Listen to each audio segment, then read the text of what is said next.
लीजिए सुनिए मुंशी प्रेमचंद के लिखे कथा संग्रह मानसरोवर 7 की कहानी विस्मृति।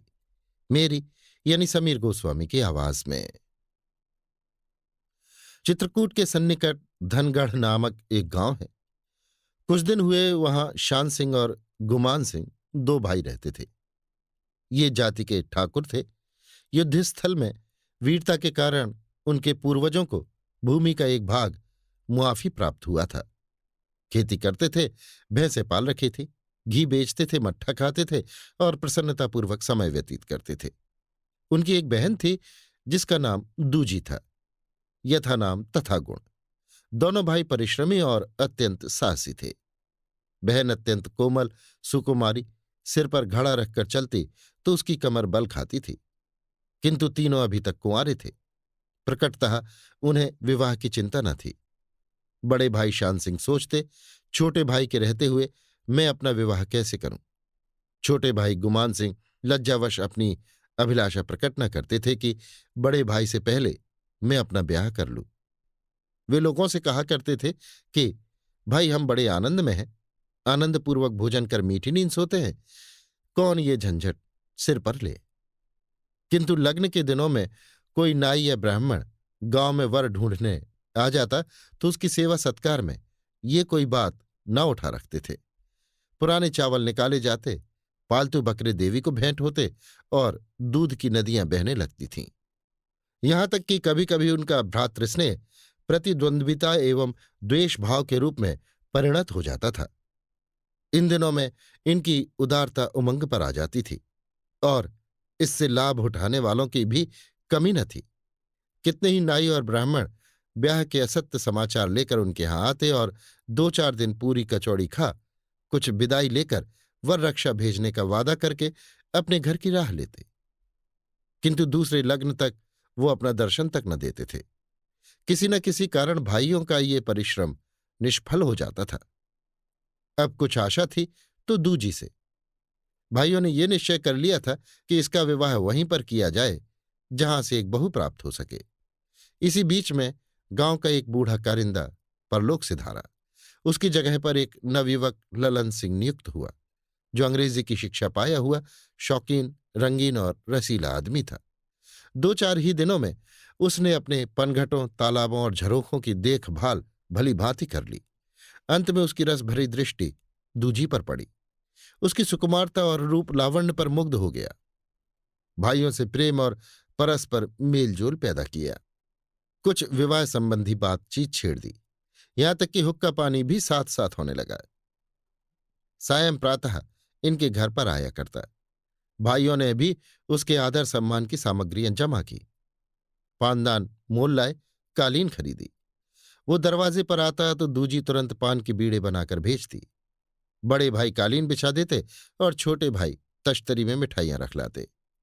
एक दिन श्रीमान ने कहा, भैया शान सिंह, ईश्वर की कृपा हुई तो अब की लग्न में भाभी भी आ जाएंगी। मैंने सब बातें ठीक कर ली हैं। शान सिंह की बाछें खिल गईं। अनुग्रहपूर्ण दृष्टि से देखकर कहा, मैं अब इस अवस्था में क्या करूंगा। हाँ, गुमान सिंह की बातचीत कहीं ठीक हो जाती तो पाप कट जाता। गुमान सिंह ने ताड़ का पंखा उठा लिया और झलते हुए बोले, वाह भैया, कैसी बात कहते हो। ललन सिंह ने अकड़कर शान सिंह की ओर देखते हुए कहा, भाई साहब क्या कहते हो। अब की लगन में दोनों भाभियां छमाछम करती हुई घर में आवें तो बात। मैं ऐसा कच्चा मामला नहीं रखता। तुम तो अभी से बुढ़ों की भांति बातें करने लगे। तुम्हारी अवस्था यद्यपि 50 से भी अधिक हो गई, पर देखने में 40 वर्ष से भी कम मालूम होती है।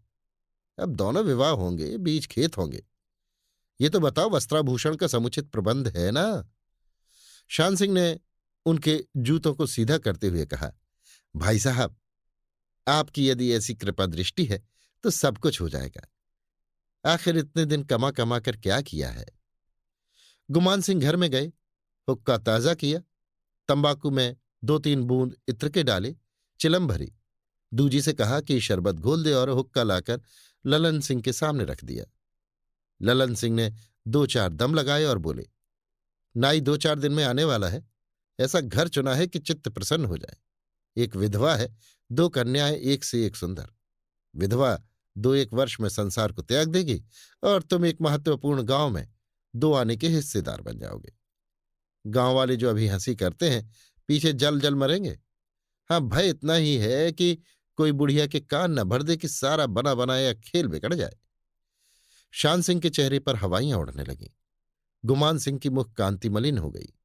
कुछ देर बाद शान सिंह बोले, अब तो आपकी ही आशा है, आपकी जैसी राय हो, किया जाए। जब कोई पुरुष हमारे साथ अकारण मित्रता का व्यवहार करने लगे तो हमको सोचना चाहिए कि उसमें उसका कोई स्वार्थ तो नहीं छिपा है। यदि हम सीधेपन से इस भ्रम में पड़ जाएं कि कोई मनुष्य हमको केवल अनुग्रहित करने के लिए हमारी सहायता करने पर तत्पर है, तो हमें धोखा खाना पड़ेगा। किंतु अपने स्वार्थ की धुन में ये मोटी मोटी बातें हमारी निगाहों से छिप जाती हैं और छल अपने रंगे हुए भेष में आकर हमको सर्वदा के लिए परस्पर व्यवहार का उपदेश देता है। शान सिंह और गुमान सिंह ने विचार से कुछ भी काम न लिया और ललन सिंह के फंदे नित्य प्रति गाढ़े होते गए। मित्रता ने यहां तक पांव पसारे कि भाइयों की अनुपस्थिति में भी वो बेधड़क घर में घुस जाते और आंगन में खड़े होकर छोटी बहन से पान हुक्का मांगते। दूजी उन्हें देखते ही अति प्रसन्नता से पान बनाती, फिर आंखें मिलती, एक प्रेमाकांक्षा से बेचैन, दूसरी लज्जावश सकुची हुई, फिर मुस्कुराहट की झलक होठों पर आती। चितवनों की शीतलता कलियों को खिला देती, हृदय नेत्रों द्वारा बातें कर लेते। इस प्रकार प्रेम लिप्सा बढ़ती गई। उस नेत्रालिंगन में जो मनोभावों का बाह्य रूप था, उद्विग्नता और विकलता की दशा उत्पन्न हुई। वो दूजी जिसे कभी मनिहारे और बिसाती की रुचिकर ध्वनि भी चौखट से बाहर न निकाल सकती थी, अब एक प्रेम विवहलता की दशा में प्रतीक्षा की मूर्ति बनी हुई घंटों दरवाजे पर खड़ी रहती। उन दोहे और गीतों में जिन्हें वो कभी विनोदार्थ गाया करती थी, अब उसे विशेष अनुराग और विरह वेदना का अनुभव होता। तात्पर्य ये कि प्रेम का रंग गाढ़ा हो गया। शनै शनै गांव में चर्चा होने लगी। घास और कास स्वयं उगते हैं, उखाड़ने से भी नहीं जाते। अच्छे पौधे बड़ी देखरेख से उगते हैं। इस प्रकार बुरे समाचार स्वयं फैलते हैं, छिपाने से भी नहीं छिपते। पनघटों और तालाबों के किनारे इस विषय पर कानाफूसी होने लगी। गांव की बनियाइन जो अपनी तराजू पर हृदयों को तौलती थी, और ग्वालिन जो जल में प्रेम का रंग देकर दूध का दाम लेती थी, और तंबोलिन जो पान के बीड़ों से दिलों पर रंग जमाती थी, बैठकर दूजी की लोलुपता और निर्लज्जता का राग अलापने लगी। बेचारी दूजी को घर से निकलना दुर्लभ हो गया। सखी सहेलियां एवं बड़ी बूढ़ियां सभी उसको ताने मारती। सखी सहेलियां हंसी से छेड़ती और वृद्धा स्त्रियां हृदय विदारक व्यंग्यों से। मर्दों तक बातें फैली। ठाकुरों का गांव था, उनकी क्रोधाग्नि भड़की।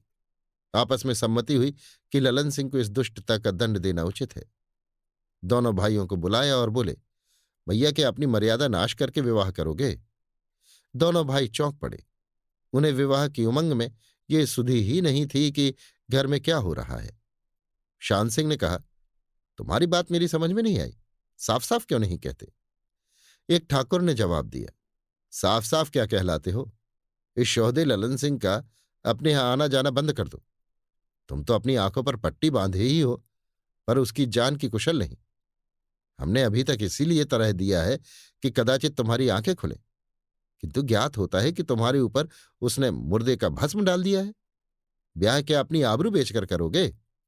तुम लोग खेत में रहते हो और हम लोग अपनी आंखों से देखते हैं कि वो शोहदा अपना बनाव सवार किए आता है और तुम्हारे घर में घंटों घुसा रहता है। तुम उसे अपना भाई समझते हो तो समझा करो।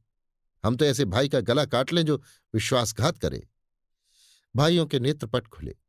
दूजी के ज्वर के संबंध में जिस ज्वर का संदेह था, वो प्रेम का ज्वर निकला। रुधिर में उबाल आया, नेत्रों से चिंगारियां उड़ी, तेवर बदले। दोनों भाइयों ने एक दूसरे की ओर क्रोधमय दृष्टि से देखा। मनोगत भाव जिह्वा तक न आ सके। अपने घर आए, किंतु दर पर पांव रखा ही था कि ललन सिंह से मुठभेड़ हो गई। ललन सिंह ने हंसकर कहा, वाह भैया वाह, हम तुम्हारी खोज में बार बार आते हैं, किंतु तुम्हारे दर्शन तक नहीं मिलते। मैंने समझा आखिर रात्रि में तो कुछ काम ना होगा, किंतु देखता हूं आपको इस समय भी छुट्टी नहीं है। शान सिंह ने हृदय के भीतर क्रोधाग्नि को दबाकर कहा, हाँ, इस समय वास्तव में छुट्टी नहीं है। ललन सिंह, आखिर काम क्या है, मैं भी सुनूं। शान सिंह, बहुत बड़ा काम है, आपसे छिपा न रहेगा। ललन सिंह, कुछ वस्त्राभूषण का भी प्रबंध कर रहे हो? अब लग्न सिर पर आ गया है। शान सिंह, अब बड़ा लग्न सिर पर आ पहुंचा है, पहले इसका प्रबंध करना है। ललन सिंह, क्या किसी से ठन गई? शान सिंह, भली भांति। ललन सिंह, किससे? शान सिंह, इस समझ आइए, प्रातःकाल बतलाऊंगा। दूजी भी ललन सिंह के साथ दरवाजे की चौखट तक आई थी। भाइयों की आहट पाते ही ठिठक गई और ये बातें सुनी। उसका माथा ठनका कि आज ये क्या मामला है। ललन सिंह का कुछ आदर सत्कार नहीं हुआ, न हुक्का न पान। क्या भाइयों के कानों में कुछ भनक तो नहीं पड़ी? किसी ने कुछ लगा तो नहीं दिया? यदि ऐसा हुआ तो कुशल नहीं। इसी उधेड़बुन में पड़ी थी कि भाइयों ने भोजन परोसने की आज्ञा दी। जब वो भोजन करने बैठे तो दूजी ने अपनी निर्दोषता और पवित्रता प्रकट करने के लिए एवं अपने भाइयों के दिल का भेद लेने के लिए कुछ कहना चाहा। त्रिया चरित्र में अभी निपुण न थी। बोली, भैया ललन सिंह से कह दो घर में ना आया करे। आप घर में रहिए तो कोई बात नहीं, किंतु कभी कभी आप नहीं रहते तो मुझे अत्यंत लज्जा आती है। आज ही वो आपको पूछते हुए चले आए। अब मैं उनसे क्या कहूं? आपको नहीं देखा तो लौट गए। शान सिंह ने बहन की तरफ ताने भरे नेत्रों से देखकर कहा, अब वो घर में ना आएंगे। गुमान सिंह बोले, हम इसी समय जाकर उन्हें समझा देंगे। भाइयों ने भोजन कर लिया। दूजी को पुनः कुछ कहने का साहस न हुआ। उसे उनके तेवर आज कुछ बदले हुए मालूम होते थे। भोजनोपरांत दोनों भाई दीपक लेकर भंडारे की कोठरी में गए। अनावश्यक बर्तन, पुराने सामान, पुरखाओं के समय के अस्त्र शस्त्र आदि इसी कोठरी में रखे थे। गांव में जब कोई बकरा देवी जी को भेंट दिया जाता तो वो कोठरी खुलती थी। आज तो कोई ऐसी बात नहीं है। इतनी रात गई ये कोठरी क्यों खोली जाती है? दूजी को किसी भावी दुर्घटना का संदेह हुआ। दबे पांव दरवाजे पर गई तो देखती क्या है कि गुमान सिंह एक भुजाली लिए पत्थर पर रगड़ रहा है। उसका कलेजा धक धक करने लगा और पांव थर्राने लगे। वो उल्टे पांव लौटना चाहती थी कि शान सिंह की आवाज सुनाई दी, इसी समय एक घड़ी में चलना ठीक है। पहली नींद बड़ी गहरी होती है, बेधड़क सोता होगा। गुमान सिंह बोले, अच्छी बात है, देखो भुजाली की धार, एक हाथ में काम तमाम हो जाएगा। दूजी को ऐसा ज्ञात हुआ मानो किसी ने पहाड़ पर से ढकेल दिया। सारी बातें उसकी समझ में आ गई। वो भय की दशा में घर से निकली और ललन सिंह की चौपाल की ओर चली। किंतु वो अंधेरी रात प्रेम की घाटी थी और वो रास्ता प्रेम का कठिन मार्ग। वो इस सुनसान अंधेरी रात में चौकन्ने नेत्रों से इधर उधर देखती विवलता की दशा में शीघ्रतापूर्वक चली जाती थी। किंतु हाय निराशा, एक एक पल उसे प्रेम भवन से दूर लिए जाता था। उस अंधेरी भयानक रात्रि में भटकती ना जाने वो कहाँ चली जाती थी, किससे पूछे। लज्जावश वो किसी से कुछ न पूछ सकती। कहीं चूड़ियों की झंझनाहट भेद न खोल दे। क्या इन अभागे आभूषणों को आज ही झंझनाना है?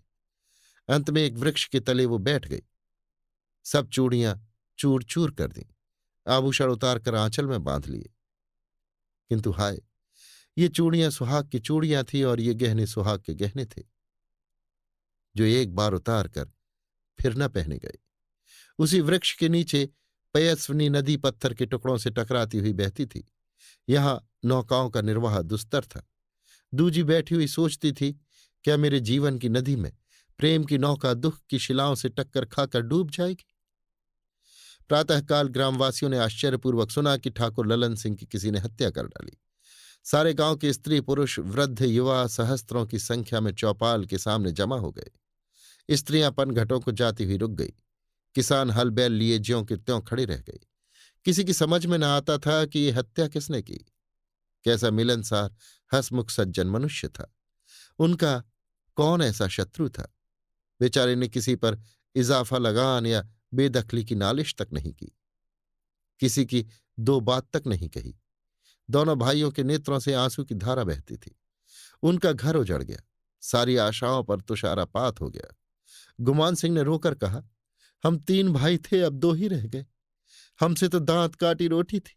साथ उठना, हंसी, दिल लगी, भोजन छाजन एक सा हो गया था। हत्यारे से इतना भी नहीं देखा गया। हाय, अब हमको कौन सहारा देगा? शान सिंह ने आंसू पोंछते हुए कहा, हम दोनों भाई कपास निराने जा रहे थे। ललन सिंह से कई दिन से भेंट नहीं हुई थी। सोचे कि इधर से होते चले, किंतु पिछवाड़े आते ही सेंध दिखाई पड़ी। हाथों के तोते उड़ गए। दरवाजों पर जाकर देखा तो चौकीदार सिपाही सब सो रहे। उन्हें जगाकर ललन सिंह के किवाड़ खटखटाने लगे, परंतु बहुत बल करने पर भी किवाड़ अंदर से न खुले तो सेंध के रास्ते से झांका। आह! कलेजे में तीर लग गया। संसार अंधेरा दिखाई दिया। प्यारे ललन सिंह का सिर धड़ से अलग था। रक्त की नदी बह रही थी। शोक। भैया सदा के लिए बिछुड़ गए। मध्याह्न काल तक इसी प्रकार विलाप होता रहा। दरवाजे पर मेला लगा हुआ था। दूर दूर से लोग इस दुर्घटना का समाचार पाकर इकट्ठे होते जाते थे। संध्या होते होते हल्के के दारोगा साहब भी चौकीदार और सिपाहियों का एक झुंड लिए आ पहुंचे। कड़ाही चढ़ गई। पूड़ियां छनने लगीं। दारोगा जी ने जांच करनी शुरू की। घटना स्थल देखा। चौकीदारों का बयान हुआ। दोनों भाइयों के बयान लिखे। आसपास के पासी और चमार पकड़े गए और उन पर मार पड़ने लगी। ललन सिंह की लाश लेकर थाने पर गए। हत्यारे का पता न चला। दूसरे दिन इंस्पेक्टर पुलिस का आगमन हुआ। उन्होंने भी गांव का चक्कर लगाया। चमारों और पासियों की फिर मरम्मत हुई। हलुआ, मोहन, गोश्त, पूड़ी के स्वाद लेकर सायंकाल को उन्होंने भी अपनी राह ली। कुछ पासियों पर, जो कि कई बार डाके चोरी में पकड़े जा चुके थे, संदेह हुआ। उनका चालान किया। मजिस्ट्रेटी ने गवाही पुष्ट पाकर अपराधियों को सेशन सुपुर्द किया और मुकदमे की पेशी होने लगी। मध्याह्न का समय था। आकाश पर मेघ छाए हुए थे। कुछ बूंदें भी पड़ रही थीं। सेशन जज कुंवर विनय कृष्ण बघेल के इजलास में मुकदमा पेश था। कुंवर साहब बड़े सोच विचार में थे कि क्या करूं। अभियुक्तों के विरुद्ध साक्षी निर्बल थी, किंतु सरकारी वकील, जो एक प्रसिद्ध नीतिज्ञ थे, नजीरों पर नजीर पेश किए जाते थे कि अचानक दूजी श्वेत साड़ी पहने, घूंघट निकाले हुए निर्भय न्यायालय में आ पहुंची और हाथ जोड़कर बोली, श्रीमान, मैं शान सिंह और गुमान सिंह की बहन हूं। इस मामले में जो कुछ जानती हूं वो मुझसे भी सुन लिया जाए। इसके बाद सरकार जो फैसला चाहे करें। कुंवर साहब ने आश्चर्य से दूजी की तरफ दृष्टि फेरी। शान सिंह और गुमान सिंह के शरीर में कांटो तो रक्त नहीं। वकीलों ने आश्चर्य की दृष्टि से उसकी ओर देखना शुरू किया। दूजी के चेहरे पर दृढ़ता झलक रही थी। भय का लेश मात्र न था। नदी आंधी के पश्चात स्थिर दशा में थी। उसने उसी प्रवाह में कहना प्रारंभ किया, ठाकुर ललन सिंह की हत्या करने वाले मेरे दोनों भाई हैं। कुंवर साहब के नेत्रों के सामने से पर्दा हट गया।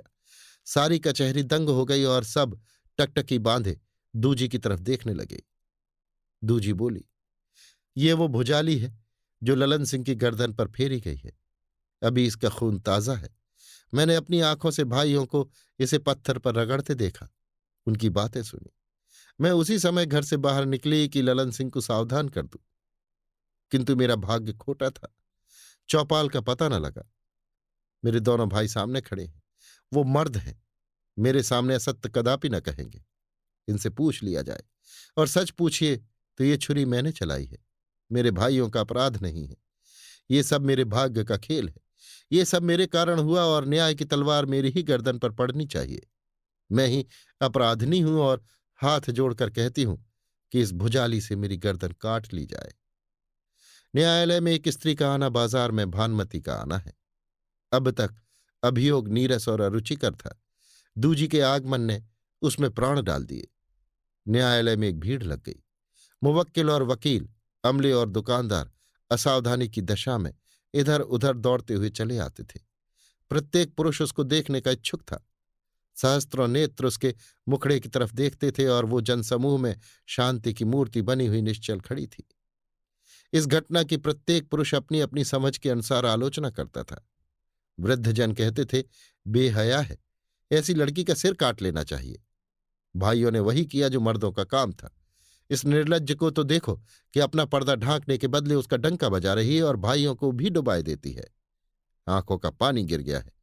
ऐसी न होती तो ये दिन ही क्यों आता। मगर नवयुवकों, स्वतंत्रता पर जान निछावर कर देने वाले वकीलों और अमलों में उसके साहस और निर्भयता की प्रशंसा हो रही थी। उनकी समझ में जब यहां तक नौबत आ गई थी तो भाइयों का धर्म था कि दोनों का ब्याह कर देते। कई वृद्ध वकीलों की अपने नवयुवक मित्रों से कुछ छेड़छाड़ हो गई। एक फैशनेबल बैरिस्टर साहब ने हंसकर कहा, मित्र, और तो जो कुछ है सो है। ये स्त्री सहस्त्रों में एक है, रानी मालूम होती है। सर्वसाधारण ने इनका समर्थन किया। कुंवर विनय कृष्ण इस समय कचहरी से उठे थे। बैरिस्टर साहब की बात सुनी और घृणा से मुंह फेर लिया। वो सोच रहे थे कि जिस स्त्री के क्रोध में इतनी ज्वाला है, क्या उसका प्रेम भी इसी प्रकार ज्वालापूर्ण होगा। दूसरे दिन फिर 10 बजे मुकदमा पेश हुआ। कमरे में तिल रखने की भी जगह न थी। दूजी कटघरे के पास सिर झुकाए खड़ी थी। दोनों भाई कई कांस्टेबलों के बीच में चुपचाप खड़े थे। कुंवर विनय कृष्ण ने उन्हें संबोधित करके उच्च स्वर से कहा, ठाकुर शान सिंह गुमान सिंह, तुम्हारी बहन ने तुम्हारे संबंध में अदालत में जो कुछ बयान किया है, उसका तुम्हारे पास क्या उत्तर है। शान सिंह ने गर्वपूर्ण भाव से उत्तर दिया, बहन ने जो कुछ बयान किया है वो सब सत्य है। हमने अपना अपराध इसलिए छिपाया था कि हम बदनामी बेइज्जती से डरते थे, किंतु अब जब हमारी बदनामी जो कुछ होनी थी हो चुकी, तो हमको अपनी सफाई देने की कोई आवश्यकता नहीं। ऐसे जीवन से अब मृत्यु ही उत्तम है। ललन सिंह से हमारी हार्दिक मित्रता थी, आपस में कोई विभेद न था। हम उसे अपना भाई समझते थे, किंतु उसने हमको धोखा दिया। उसने हमारे कुल में कलंक लगा दिया और हमने उसका बदला लिया। उसने चिकनी चुपड़ी बातों द्वारा हमारी इज्जत लेनी चाहिए, किंतु हम अपने कुल की मर्यादा इतनी सस्ती नहीं बेच सकते थे। स्त्रियां ही कुल की मर्यादा की संपत्ति होती हैं, मर्द उसके रक्षक होते हैं। जब इस संपत्ति पर कपट का हाथ उठे तो मर्दों का धर्म है कि रक्षा करें। इस पूंजी को अदालत का कानून, परमात्मा का भय या सद्विचार नहीं बचा सकता। हमको इसके लिए न्यायालय से जो दंड प्राप्त हो वो शिरोधार्य है। जज ने शान सिंह की बात सुनी। कचहरी में सन्नाटा छा गया और सन्नाटे की दशा में उन्होंने अपना फैसला सुनाया। दोनों भाइयों को हत्या के अपराध में 14 वर्ष काले पानी का दंड मिला। सायंकाल हो गया था। दोनों भाई कांस्टेबलों के बीच में कचहरी से बाहर निकले। हाथों में हथकड़ियां थी, पांवों में बेड़ियां, हृदय अपमान से संकुचित और सिर लज्जा के बोझ से झुके हुए। मालूम होता था मानो सारी पृथ्वी हम पर हंस रही है। दूजी पृथ्वी पर बैठी हुई थी कि उसने कैदियों के आने की आहट सुनी और उठ खड़ी हुई। भाइयों ने उसकी ओर देखा, परंतु हाय, उन्हें ऐसा ज्ञात हुआ कि ये भी हमारे ऊपर हंस रही है। घृणा से नेत्र फेर लिए। दूजी ने भी उन्हें देखा, किंतु क्रोध और घृणा से नहीं, केवल एक उदासीन भाव से। जिन भाइयों की गोद में खेली और जिनके कंधों पर चढ़कर बाल्यावस्था व्यतीत की, जिन भाइयों पर सब कुछ निछावर करती थी, आज वही दोनों भाई काले पानी को जा रहे हैं, जहां से कोई लौट कर नहीं आता और उसके रक्त में तनिक भी गति नहीं होती। रुधिर भी द्वेष से जल की भांति जम जाता है। सूर्य की किरणें वृक्षों की डालियों से मिली, फिर जड़ों को चूमती हुई चल दी। उनके लिए अंधकार गोद फैलाए हुए था। कैसा भाग्नि स्त्री के लिए भी संसार में कोई ऐसा आश्रय नहीं था। आकाश की लालिमा नीलावरण हो गई, तारों के कमल खिले, वायु के लिए पुष्पशैया बिछ गई, ओस के लिए हरी मखमल का फर्श बिछ गया, किंतु अभाग्नि दूजी उसी वृक्ष के नीचे शिथिल बैठी थी। उसके लिए संसार में कोई स्थान न था। अब तक जिसे वो अपना घर समझती थी, उसके दरवाजे उसके लिए बंद थे। वहां क्या मुंह लेकर जाती। नदी को अपने उद्गम से चलकर अथाह समुद्र के अतिरिक्त अन्यत्र कहीं ठिकाना नहीं है। दूजी उसी तरह निराशा के समुद्र में निमग्न हो रही थी कि एक वृद्ध स्त्री उसके सामने आकर खड़ी हो गई। दूजी चौंक कर उठ बैठी। वृद्ध स्त्री ने उसकी ओर आश्चर्यान्वित होकर कहा, इतनी रात बीत गई, अभी तक तुम यहीं बैठी हो। दूजी ने चमकते हुए तारों को देखकर कहा, कहाँ जाऊं। इन शब्दों में कैसा हृदय विदारक आशय छिपा हुआ था। कहाँ जाए। संसार में उसके लिए अपमान की गली के सिवा और कोई स्थान नहीं था। बुढ़िया ने प्रेममय स्वर में कहा, बेटी, भाग्य में जो कुछ लिखा है वो तो होकर ही रहेगा, किंतु तुम कब तक यहां बैठी रहोगी। मैं दीन ब्राह्मणी हूं, चलो मेरे घर रहो। जो कुछ भिक्षा भवन मांगे मिलेगा, उसी में हम दोनों निर्वाह कर लेंगे। न जाने पूर्व जन्म में हमसे तुमसे क्या संबंध था। जब से तुम्हारी दशा सुनी हूं बेचैन हूं। सारे शहर में आज घर घर तुम्हारी चर्चा हो रही है। कोई कुछ कहता है, कोई कुछ। बस अब उठो, यहां सन्नाटे में पड़े रहना अच्छा नहीं। समय बुरा है। मेरा घर यहां से थोड़ी ही दूर पर है। नारायण का दिया बहुत कुछ है, मैं भी अकेली से दुकेली हो जाऊंगी। भगवान किसी न किसी प्रकार दिन काट ही देंगे। एक घने सुनसान भयानक वन में भटका हुआ मनुष्य जिधर पगडंडियों का चिन्ह पाता है, उसी मार्ग को पकड़ लेता है। वो सोच विचार नहीं करता कि मार्ग मुझे कहाँ ले जाएगा। दूजी इस बुढ़िया के साथ चली। इतनी ही प्रसन्नता से वो कुएं में कूद पड़ती। वायु में उड़ने वाली चिड़िया दाने पर गिरी। क्या इन दानों के नीचे जाल बिछा हुआ था? दूजी को बूढ़ी कैलासी के साथ रहते हुए एक मास बीत गया। कैलासी देखने में दीन किंतु मन की धनी थी।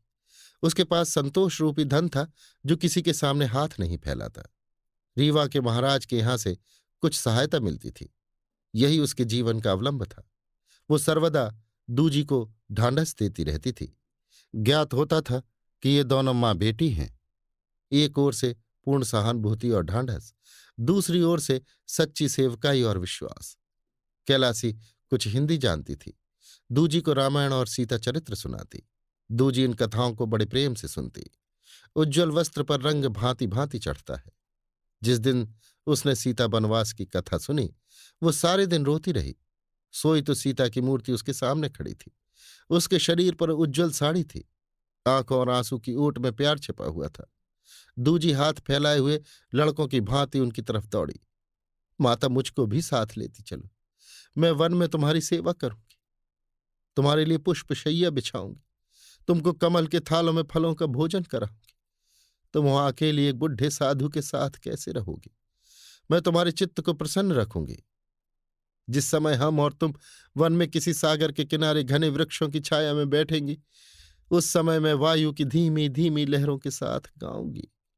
सीता ने उसको तिरस्कार से देखकर कहा, तू कलंकनी है, मैं तुझे स्पर्श नहीं कर सकती। तपस्या की आंच में अपने को पवित्र कर। दूजी की आंखें खुल गई। उसने निश्चय किया, मैं इस कलंक को मिटाऊंगी। आकाश के नीले समुद्र में तारागण पानी के बुलबुलों की भांति मिटते जाते थे। दूजी ने उन झिलमिलाते हुए तारों को देखा। मैं भी उन्हीं तारों की तरह सबके नेत्रों में छिप जाऊंगी, उन्हीं बुलबुलों की भांति मिट जाऊंगी। विलासियों की रात हुई, संयोगी जागे, चक्कियों ने अपने सुहावने राग छेड़े। कैलासी स्नान करने चली। तब दूजी उठी और जंगल की ओर चल दी। चिड़िया पंखहीन होने पर भी सुनहरे पिंजड़े में न रह सकी। प्रकाश की धुंधली सी झलक में कितनी आशा, कितना बल, कितना आश्वासन है, ये उस मनुष्य से पूछो जिसे अंधेरे ने एक घने वन में घेर लिया है। प्रकाश की वो प्रभा उसके लड़खड़ाते हुए पैरों को शीघ्रगामी बना देती है, उसके शिथिल शरीर में जान डाल देती है। जहां एक एक पग रखना दुस्तर था, वहां इस जीवन प्रकाश को देखते हुए ये मीलों और कोसों तक प्रेम की उमंगों से उछलता हुआ चला जाता है। परंतु दूजी के लिए आशा की ये प्रभा कहाँ थी? वो भूखी प्यासी उन्माद की दशा में चली जाती थी। शहर पीछे छूटा, बाग और खेत आए। खेतों में हरियाली थी, वाटिकाओं में वसंत की छटा। मैदान और पर्वत मिले। मैदानों में बांसुरी की सुरीली तानें आती थी। पर्वतों के शिखर मोरों की झनकार से गूंज रहे थे। दिन चढ़ने लगा। सूर्य उसकी ओर आता दिखाई पड़ा। कुछ काल तक उसके साथ रहा। कदाचित रूठे को मनाता पुनः अपनी राह चला गया। वसंत ऋतु की शीतल मंद सुगंधित वायु चलने लगी। खेतों ने कोहरे की चादरें ओढ़ ली। रात हो गई और दूजी एक पर्वत के किनारे झाड़ियों से उलझती चट्टानों से टकराती चली जाती थी, मानो किसी झील की मंद मंद लहरों में किनारे पर उगे हुए झाऊ के पौधों का साया थरथरा रहा हो। इस प्रकार अज्ञात की खोज में अकेली निर्भय वो गिरती पड़ती चली जाती थी। यहां तक कि भूख प्यास और अधिक श्रम के कारण उनकी शक्तियों ने जवाब दे दिया। वो एक शिला पर बैठ गई और भयभीत दृष्टि से इधर उधर देखने लगी। दाहिने बाएं घोर अंधकार था। उच्च पर्वत शिखाओं पर तारे जगमगा रहे थे। सामने एक टीला मार्ग रोके खड़ा था और समीप ही किसी जलधारा से दबी हुई साएं साएं की आवाज सुनाई देती थी। दूजी थककर चूर हो गई थी, पर उसे नींद न आई। सर्दी से कलेजा कांप रहा था। वायु के निर्दयी झोंके लेश मात्र भी चैन न लेने देते थे। कभी कभी एक क्षण के लिए आंखें झपक जाती और फिर चौंक पड़ती। रात्रि ज्यों त्यों व्यतीत हुई। सवेरा हुआ। चट्टान से कुछ दूर एक घना पाकर का वृक्ष था। जिसकी जड़ें सूखे पत्रों से चिमटी और रस खींचती थी, जैसे कोई महाजन दीन असामियों को बांधकर उनसे ब्याज के रुपए वसूल करता है। इस वृक्ष के सामने कई छोटी छोटी चट्टानों ने मिलकर एक कोठरी की आकृति बना रखी थी। दाहिनी ओर लगभग 200 गज की दूरी पर नीचे की ओर पयस्विनी नदी चट्टानों और पाषाण शिलाओं से उलझती, घूमती घामती बह रही थी, जैसे कोई दृढ़ प्रतिज्ञ मनुष्य बाधाओं का ध्यान न कर अपने इष्ट साधन के मार्ग पर बढ़ता चला जाता है। नदी के किनारे साधु प्रकृति बकुले चुपचाप मनोवृत्त धारण किए हुए बैठे थे। संतोषी जल पक्षी पानी में तैर रहे थे। लोभी टिटहरियां नदी पर मंडराती थी और रह रहकर मछलियों की खोज में टूटती थीं। खिलाड़ी मैंने निशंक अपने पैरों को खुजला खुजला स्नान कर रहे थे और चतुर कौवे झुंड के झुंड भोजन संबंधी प्रश्न को हल कर रहे थे। एक वृक्ष के नीचे मोरों की सभा सुसज्जित थी और वृक्षों की शाखाओं पर कबूतर आनंद कर रहे थे। एक दूसरे वृक्ष पर महाशय काग एवं श्रीमान पंडित नीलकंठ जी घोर शास्त्रार्थ में प्रवृत्त थे। महाशय काग ने छेड़ने के लिए पंडित जी के निवास स्थान की ओर दृष्टि डाली थी। इस पर पंडित जी इतने क्रोधित हुए कि महाशय काग के पीछे पड़ गए। महाशय काग अपनी स्वाभाविक बुद्धिमत्ता को काम में लाकर सहज ही में भाग खड़े हुए। श्रीमान पंडित जी बुरा भला कहते हुए काग के पीछे पड़े। किसी भांति महाशय जी की सर्वज्ञता ने उनकी जान बचाई। थोड़ी देर में जंगली नीलगायों का एक झुंड आया। किसी ने पानी पिया, किसी ने सूंघ कर छोड़ दिया। 2-4 युवावस्था के मतवाले हिरण आपस में सींग मिलाने लगे। फिर एक काला हिरण अभिमान भरे नेत्रों से देखता, एड़ एड़ कर पग उठाता, कुछ मृगनयनियों को साथ लिए नदी के किनारे आया। बच्चे थोड़ी दूर पर खेलते हुए चले जाते थे। कुछ और हटकर एक वृक्ष के नीचे बंदरों ने अपने डेरे डाल रखे थे। बच्चे क्रीड़ा करते थे। पुरुषों में छेड़छाड़ हो रही थी। रमणियां सानंद बैठी हुई एक दूसरी के बालों से जुएं निकालती थी और उन्हें अपने मुंह में रखती जाती थी। दूजी एक चट्टान पर अर्धनिद्रा की दशा में बैठी हुई ये दृश्य देख रही थी। घाम के कारण निद्रा आ गई। नेत्रपट बंद हो गए। प्रकृति की इस रंगभूमि में दूजी ने अपने 14 वर्ष व्यतीत किए। वो प्रतिदिन प्रातःकाल इसी नदी के किनारे शिलाओं पर बैठी ये दृश्य देखती और लहरों की कारुणिक ध्वनि सुनती। उसी नदी की भांति उसके मन में लहरें उठती, जो कभी धैर्य और साहस के किनारों पर चढ़कर नेत्रों द्वारा बह निकलती। उसे मालूम होता कि वन के वृक्ष तथा जीव जंतु सब मेरी ओर व्यंग्यपूर्ण नेत्रों से देख रहे हैं। नदी भी उसे देखकर क्रोध से मुंह में फैन भर लेती। जब यहां बैठे बैठे उसका जी ऊब जाता तो वो पर्वत पर चढ़ जाती और दूर तक देखती। पर्वतों के बीच में कहीं कहीं मिट्टी के घरौंदों की भांति छोटे छोटे मकान दिखाई देते, कहीं लहलहाती हुई हरियाली। सारा दृश्य एक नवीन वाटिका की भांति मनोरम था। उसके दिल में एक तीव्र इच्छा होती कि उड़कर उन चोटियों पर जा पहुंचूं। नदी के किनारे या पाकर की घनी छाया में बैठी हुई घंटों सोचा करती। बचपन के वे दिन याद आ जाते जब वो सहेलियों के गले में बाहें डालकर महुए चुनने जाया करती थी। फिर गुड़ियों के ब्याह का स्मरण हो आता।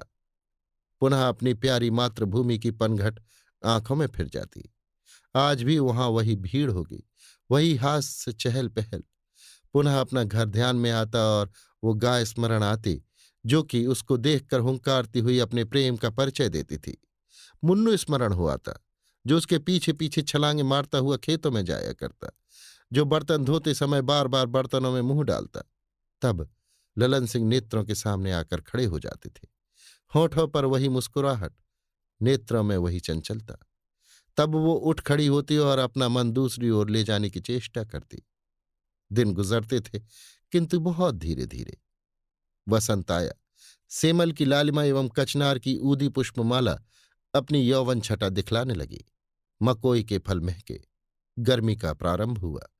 प्रातःकाल समीर के झोंके, दोपहर की लू, जलती हुई लपट, डालियां फूलों से लदी। फिर वो समय आया जब न दिन को सुख था और न रात को नींद। दिन तड़पता था, रात जलती थी। नदियां बधिकों के हृदयों की भांति सूख गई। वन के पशु मध्याह्न की धूप में प्यास के कारण जिह्वा निकाले पानी की खोज में इधर उधर दौड़ते फिरते थे। जिस प्रकार द्वेष से भरे हुए दिल तनिक तनिक सी बातों पर जल उठते हैं, उसी प्रकार गर्मी से जलते हुए वन वृक्ष कभी कभी वायु के झोंकों से परस्पर रगड़ खाकर जल उठते हैं। ज्वाला ऊंची उठती थी, मानो अग्निदेव ने तारागणों पर धावा मारा है। वन में एक भगदड़ सी पड़ जाती। फिर आंधी और तूफान के दिन आए। वायु की देवी गरजती हुई आती। पृथ्वी और आकाश थर्रा उठते। सूर्य छिप जाता, पर्वत भी कांप उठते। पुनः वर्षा ऋतु का जन्म हुआ। वर्षा की झड़ी लगी। वन लहराए। नदियों ने पुनः पुनः अपने सुरीले राग छेड़े। पर्वतों के कलेजे ठंडे हुए। सूखे मैदान में हरियाली छाई। सारस की ध्वनि पर्वतों में गूंजने लगी। आषाढ़ मास में बाल्यावस्था का अलहड़पन था। श्रावण में युवावस्था के पग बढ़े। फुहारें पड़ने लगी। भादों कमाई के दिन थे, जिसने झीलों के कोष भर दिए, पर्वतों को धनाढ्य कर दिया। अंत में बुढ़ापा आया। कास के उज्ज्वल बाल लहराने लगे। जाड़ा आ पहुंचा। इस प्रकार ऋतु परिवर्तन हुआ। दिन और महीने गुजरे। वर्ष आए और गए, किंतु दूजी ने विंध्याचल के उस किनारे को न छोड़ा। गर्मियों के भयानक दिन और वर्षा की भयावनी रातें सब उसी स्थान पर काट दी। क्या भोजन करती थी, क्या पहनती थी, इसकी चर्चा व्यर्थ है। मन पर चाहे जो बीते, किंतु भूख और ऋतु संबंधी कष्ट का निवारण करना ही पड़ता है। प्रकृति की थाल सजी हुई थी। कभी बनबेरी और शरीफों के पकवान थे, कभी तेंदु, कभी मकोई और कभी राम का नाम। वस्त्रों के लिए चित्रकूट के मेले में साल में केवल एक बार जाती। मोरों के पर, हिरणों के सींग, वनौषधियां महंगे दामों में बिकती। कपड़ा भी आया, बर्तन भी आए, यहां तक कि दीपक जैसी विलास वस्तु भी एकत्र हो गई। एक छोटी सी गृहस्थी जम गई। दूजी ने निराशा की दशा में संसार से विमुख होकर जीवन व्यतीत करना जितना सहज समझा था, उससे कहीं कठिन मालूम हुआ। आत्मानुराग में निमग्न वैरागी तो वन में रह सकता है, परंतु एक स्त्री जिसकी अवस्था हंसने खेलने में व्यतीत हुई हो, बिना किसी नौका के सहारे विराट सागर को किस प्रकार पार करने में समर्थ हो सकती है। 2 वर्ष के पश्चात दूजी को एक एक दिन वहां वर्ष सा प्रतीत होने लगा। कालक्षेप करना दुस्तर हो गया। घर की सुधि एक क्षण भी विस्मृत न होती। कभी कभी वो इतनी व्यग्र होती कि क्षण मात्र के लिए अपमान का भी भय न रहता। वो दृढ़ विचार करके उन पहाड़ियों के बीच शीघ्रता से पग बढ़ाती, घर की ओर चलती, मानो कोई अपराधी कारागार से भागा जा रहा हो। किंतु पहाड़ियों की सीमा के बाहर आते ही उसके पग स्वयं रुक जाते। वो आगे न बढ़ सकती। तब वो ठंडी सांस भरकर एक शिला पर बैठ जाती और फूट फूट कर रोती। फिर वो भयानक रात्रि और वही सघन कुंज, वही नदी की भयावनी गरज और श्रगालों की वही विकराल ध्वनि। ज्यों ज्यों भीजे कामरी त्यों त्यों भारी हुए। भाग्य को धिक्कारते धिक्कारते उसने ललन सिंह को धिक्कारना आरंभ किया। एकांतवास ने उसमें आलोचना और विवेचना की शक्ति पैदा कर दी। मैं क्यों इस वन में मुंह छिपाए दुख के दिन व्यतीत कर रही हूं? ये उसी निर्दयी ललन सिंह की लगाई आग है। कैसे सुख से रहती थी, इसी ने आकर मेरे झोपड़े में आग लगा दी। मैं अबोध और अनजान थी। उसने जानबूझकर मेरा जीवन भ्रष्ट कर डाला। मुझे अपने आमोद का केवल एक खिलौना बनाया था। यदि उसे मुझसे प्रेम होता तो क्या वो मुझसे विवाह न कर लेता? वो भी तो चंदेल ठाकुर था। हाय, मैं कैसी अज्ञान थी! अपने पैरों में आप कुल्हाड़ी मारी। इस प्रकार मन से बातें करते करते ललन सिंह की मूर्ति उसके नेत्रों के सम्मुख आ जाती तो वो घृणा से मुंह फेर लेती। वो मुस्कुराहट जो उसका मन हर लिया करती थी, वो प्रेममय मृदु भाषण जो उसकी नसों में सनसनाहट पैदा कर देता था, वो क्रीड़ामय हाव भाव जिन पर मतवाली हो जाती थी, अब उसे एक दूसरे ही रूप में दृष्टिगोचर होते। उनमें अब प्रेम की झलक न थी। अब वो कपट प्रेम और काम तृष्णा के गाढ़े रंग में रंगे हुए दिखाई देते थे। वो प्रेम का कच्चा घरौंदा जिसमें वो गुड़िया बनी बैठी थी, वायु के झोंके में संभाला, किंतु जल के प्रबल प्रवाह में न संभल सका। अब वो अभागी गुड़िया निर्दयी चट्टान पर पटक दी गई है कि रो रो कर जीवन के दिन काटे। उन गुड़ियों की भांति जो गोटे पट्टे और आभूषणों से सजी हुई मखमली पिटारे में भोग विलास करने के पश्चात नदी और तालाब में बहा दी जाती है, डूबने के लिए, तरंगों में थपेड़े खाने के लिए। ललन सिंह की तरफ से फिरते ही दूजी का मन एक अधीरता के साथ भाइयों की ओर मुड़ा। मैं अपने साथ उन बेचारों को व्यर्थ ले डूबी। मेरे सिर पर उस घड़ी न जाने कौन सा भूत सवार था। उन बेचारों ने तो जो कुछ किया मेरी ही मर्यादा रखने के लिए किया। मैं तो उन्मत्त हो रही थी। समझाने बुझाने से क्या काम चलता, और समझाना बुझाना तो स्त्रियों का काम है। मर्दों का समझाना तो उसी ढंग का होना चाहिए और होता ही है। नहीं मालूम उन बेचारों पर क्या बीती। क्या मैं उन्हें फिर कभी देखूंगी? ये विचारते विचारते भाइयों की वो मूर्ति उसके नेत्रों में फिर जाती जो उसने अंतिम बार देखी थी, जब वो उस देश को जा रहे थे जहां से लौटकर फिर आना मानो मृत्यु के मुख से निकल आना है। वो रक्तवर्ण नेत्र, वो अभिमान से भरी हुई चाल, वो फिरे हुए नेत्र जो एक बार उसकी ओर उठ गए थे। आह, उनमें क्रोध या द्वेष न था, केवल क्षमा थी। वो मुझ पर क्रोध क्या करते? फिर अदालत के इजलास का चित्र नेत्रों के सामने खिंच जाता। भाइयों के वो तेवर, उनकी वो आंखें जो क्षण मात्र के लिए क्रोधाग्नि से फैल गई थीं। फिर उनकी प्यार की बातें, उनका प्रेम स्मरण आता। पुनः वे दिन याद आते जब वो उनकी गोद में खेलती थी, जब वो उनकी उंगली पकड़कर खेतों को जाया करती थी। हाय, क्या वो दिन भी आएंगे कि मैं उनको पुनः देखूंगी? एक दिन वो था कि दूजी अपने भाइयों के रक्त की प्यासी थी। निदान एक दिन आया कि वो पयस्विनी नदी के तट पर कंकड़ियों द्वारा दिनों की गणना करती थी। एक कृपण जिस सावधानी से रुपयों को गिन गिन कर इकट्ठा करता है, उसी सावधानी से दूजी इन कंकड़ियों को गिन गिन कर इकट्ठा करती थी। नित्य संध्या काल वो इस ढेर में पत्थर का एक टुकड़ा और रख देती तो उसे क्षण मात्र के लिए मानसिक सुख प्राप्त होता। इन कंकड़ियों का ढेर अब उसका जीवन धन था। दिन में अनेक बार इन टुकड़ों को देखती और गिनती। असहाय पक्षी पत्थर के ढेरों से आशा के खोंते बनाता था। यदि किसी को चिंता और शोक की मूर्ति देखनी हो तो वो पयस्विनी नदी के तट पर प्रतिदिन सायंकाल देख पड़ती है। डूबे हुए सूर्य की किरणों की भांति उसका मुखमंडल पीला है। वो अपने दुखमय विचारों में डूबी हुई तरंगों की ओर दृष्टि लगाए बैठी रहती है। ये तरंगें इतनी शीघ्रता से कहाँ जा रही हैं? मुझे भी अपने साथ क्यों नहीं ले जाती? क्या मेरे लिए वहां भी स्थान नहीं है? कदाचित शोक क्रंदन में ये भी मेरी संगनी है। तरंगों की ओर देखते देखते उसे ऐसा ज्ञात होता है कि मानो वो स्थिर हो गई और मैं शीघ्रता से बही जा रही हूं। तब वो चौंक पड़ती है और अंधेरी शिलाओं के बीच मार्ग खोजती हुई फिर अपने शोक स्थल पर आ जाती है। इसी प्रकार दूजी ने अपने दुख के दिन व्यतीत किए। 30-30 ढेलों के 12 ढेर बन गए। तब उसने उन्हें एक स्थान पर इकट्ठा कर दिया। वो आशा का मंदिर उसी हार्दिक अनुराग से बनता रहा जो किसी भक्त को अपने इष्ट देव के साथ होता है। रात्रि के 12 घंटे बीत गए।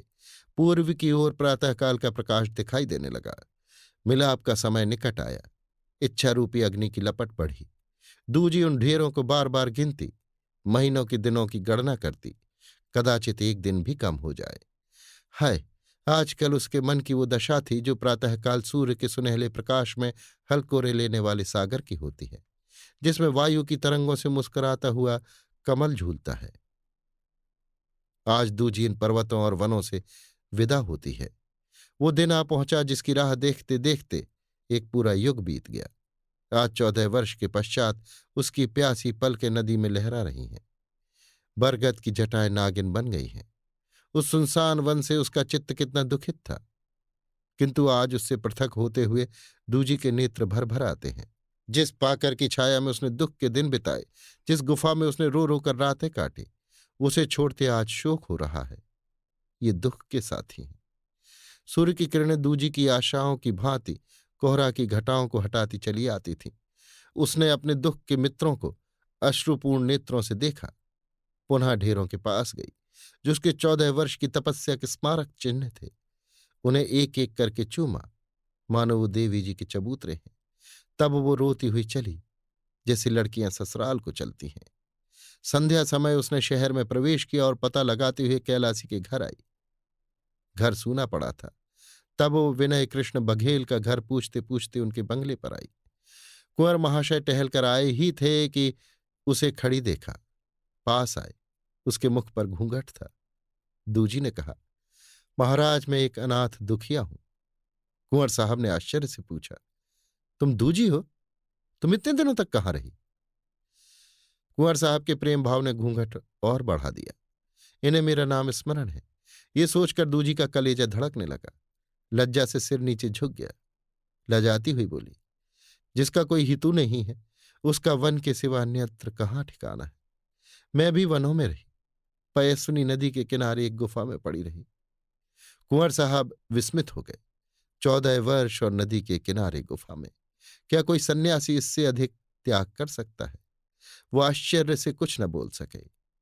दूजी उन्हें चुपचाप देखकर बोली, मैं कैलासी के घर से सीधे पर्वत में चली गई और वहीं इतने दिन व्यतीत किए। 14 वर्ष पूरे हो गए। जिन भाइयों की गर्दन पर छुरी चलाई उनके छूटने के दिन अब आए हैं। नारायण उन्हें अब कुशल पूर्वक लावे।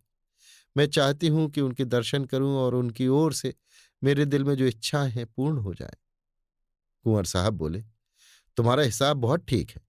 मेरे पास आज कलकत्ते से सरकारी पत्र आया है कि दोनों भाई 14 तारीख को कलकत्ता पहुंचेंगे। उनके संबंधियों को सूचना दी जाए। यहां कदाचित 2-3 दिन में आ जाएंगे। मैं सोच रहा था कि सूचना किसे दूं। दूजी ने विनयपूर्वक कहा, मेरा जी चाहता है कि वे जहाज पर से उतरें तो मैं उनके पैरों पर माथा नवाऊं। उसके पश्चात मुझे संसार में कोई अभिलाषा न रहेगी। इसी लालसा ने मुझे इतने दिनों तक जिलाया है, नहीं तो मैं आपके सम्मुख कदापि न खड़ी होती। कुंवर विनय कृष्ण गंभीर स्वभाव के मनुष्य थे। दूजी के आंतरिक रहस्य उनके चित्त पर एक गहरा प्रभाव डालते जाते थे। जब सारी अदालत दूजी पर हंसती थी तब उन्हें उसके साथ सहानुभूति थी, और आज इसके वृतांत सुनकर वे इस ग्रामीण स्त्री के भक्त हो गए। बोले, यदि तुम्हारी यही इच्छा है तो मैं स्वयं तुम्हें कलकत्ता पहुंचा दूंगा। तुमने उनसे मिलने की जो रीत सोची है उससे उत्तम ध्यान में नहीं आ सकती। परंतु तुम खड़ी हो और मैं बैठा हूं, यह अच्छा नहीं लगता। दूजी मैं बनावट नहीं करता। जिसमें इतना त्याग और संकल्प हो वो यदि पुरुष है तो देवता है, स्त्री है तो देवी है। जब मैंने तुम्हें पहले देखा उसी समय मैंने समझ लिया कि तुम साधारण स्त्री नहीं हो। जब तुम कैलासी के घर से चली गई तो सब लोग कहते थे कि तुम जान पर खेल गई, परंतु मेरा मन कहता था कि तुम जीवित हो। नेत्रों से पृथक होकर भी तुम मेरे ध्यान से बाहर न हो सकी। मैंने वर्षों तुम्हारी खोज की, मगर तुम ऐसी खोह में जा छिपी थी कि तुम्हारा कुछ पता न चला। इन बातों में कितना अनुराग था। दूजी को रोमांच हो आया, हृदय बल्लियों उछलने लगा। उस समय उसका मन चाहता था कि इनके पैरों पर सिर रख दूं। कैलासी ने एक बार जो बात उससे कही थी वो बात उसे इस समय स्मरण आई। उसने भोलेपन से पूछा, क्या आप ही के कहने से कैलासी ने मुझे अपने घर में रख लिया था? कुंवर साहब लज्जित होकर बोले, मैं इसका उत्तर कुछ न दूंगा। रात को जब दूजी एक ब्राह्मणी के घर में नर्म बिछावन पर लेटी हुई थी तो उसके मन की वो दशा हो रही थी जो आश्विन मास के आकाश की होती है। एक ओर चंद्राकाश, दूसरी ओर घनी घटा और तीसरी ओर झिलमिलाते हुए तारे। प्रातःकाल का समय था।